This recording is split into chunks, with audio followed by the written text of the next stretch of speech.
Thank you very much for all the speakers.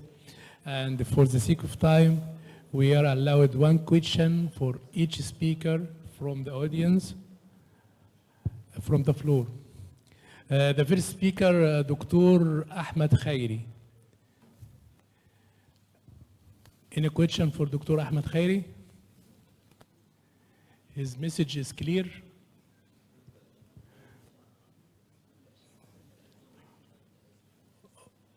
Okay.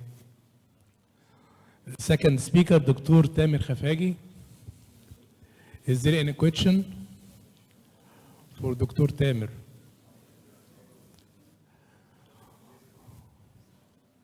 Okay. Dr. Othman. Dr. Othman Muhammad.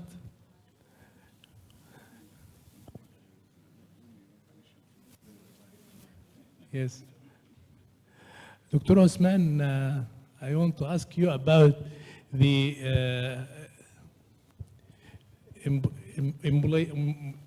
embolic material used to occlude the internal iliac vein in your case. Yeah, okay, thank you for that. We have used polydecanol to emboli distal ovarian vein because our plan is to do stenting. And then decide intraoperative to do embolization to stop the atrial bleeding and to give us a chance to give anticoagulation in the postoperative period. So the coiling at that time was not available. So we did use coiling embolization with polydecanol. Polydecanol only? Oh, yeah.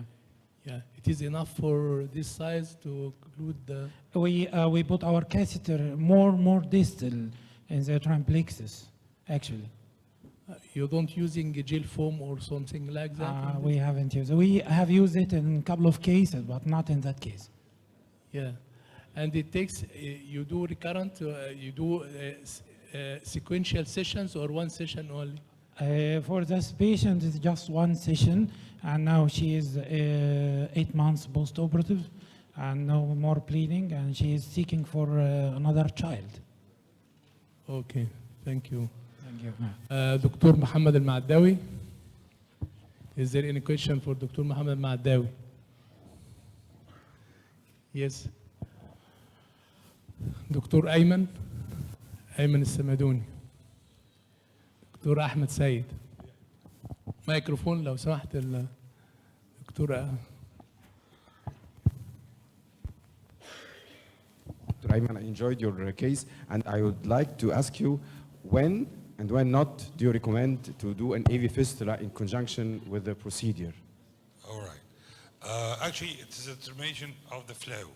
I mean, as I said, we do the endophilibectomy and then we suture the stents, suture the vein patch, putting our stent, and then we examine the flow. As you say, the absence of collaterals, as you have noticed in the last image, that means there is no forward resistance. I'm sure about my distal flow from even the venogram. I don't have a disease in the profunda femoris or the femoral vein to obscure my inflow to the stents. That's why I was courageous enough to abandon using an arteriovenous fistula. However, if you have a distal disease and you're not sure about the inflow, and weak inflow or poor inflow to the stents will equal stent thrombosis, then you use an EVC. I mean, there's a last minute decision, okay? You are using tributary of the vein together with tributary of the artery or a synthetic. But the problem is to open again after 3 months, after 2 weeks or 1 month to occlude this arteriovenous fistula will be another heck of a problem. It's not magic, okay? So if I understand this correctly, you choose your patient from the beginning. If he has distal occlusion, you may consider the AV fistula from the start. Definitely. But if he doesn't have a distal occlusion, it's a And clinical on the final- judgment during the procedure where you say, yes, or I will do, or I won't do. Definitely, Right? yes. Thank you. You're more than welcome. The last speaker, Professor Ghislaine Brooks. Okay. Microphone.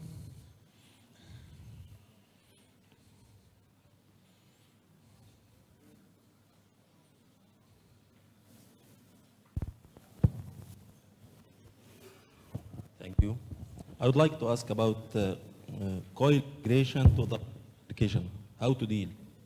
Thank you. One more time. Again, From complications, you mentioned that coil migration to the lung. Yes. Okay, how to yes. deal? This has been a Thank you. very frightening development. And one thing I haven't said both times is I'm sorry that everybody else is speaking English and it's kind of easy for me and it's really hard for you, so I apologize for that. But the coils, certainly at first, there's been stories of people on a chest x-ray a few months afterwards, oh look, what's that? And of course nobody knows what a coil looks like and you don't expect to see it on a chest x-ray. And there's been a lot of sort of alarm and bringing in the cardiothoracic surgeons. But the truth is, it probably doesn't matter. And there's been, there've been a lot of discussions about it. Just leave them alone, particularly if they're asymptomatic. Because if they're symptomatic, they'll present acutely and you can fish them out with a snare.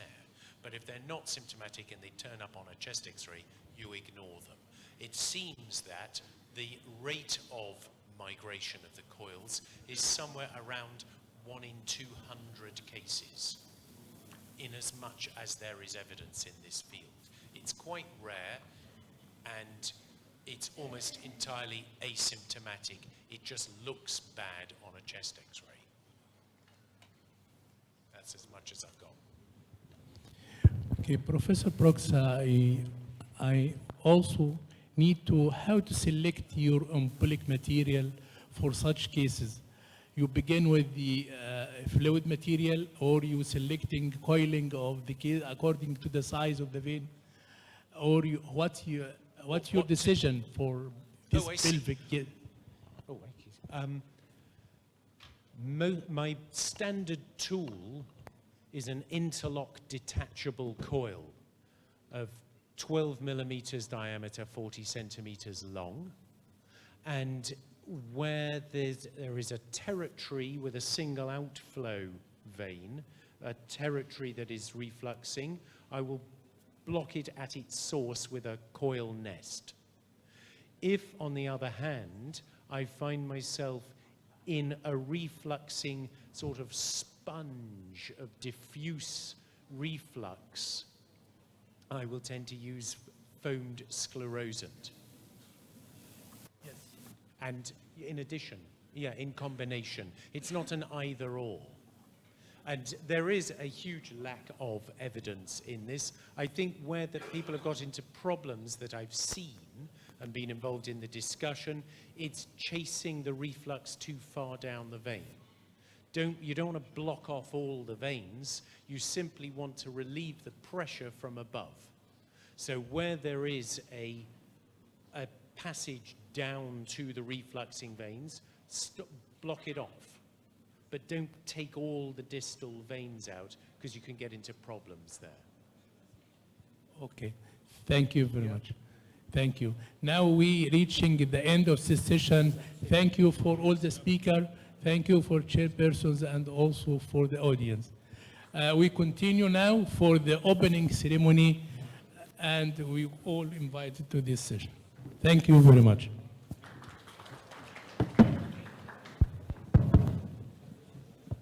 بسم الله الرحمن الرحيم. هتتفضلوا الشير بيرسون اوف ذا اوبننج سيرموني دكتور عبد القادر والدكتور عبد الفتاح. اتفضلوا. دكتور محمد عبده، اتفضل يا فندم. دكتور علي مراد. دكتور رأفت موجود؟ ماشي، اتفضل.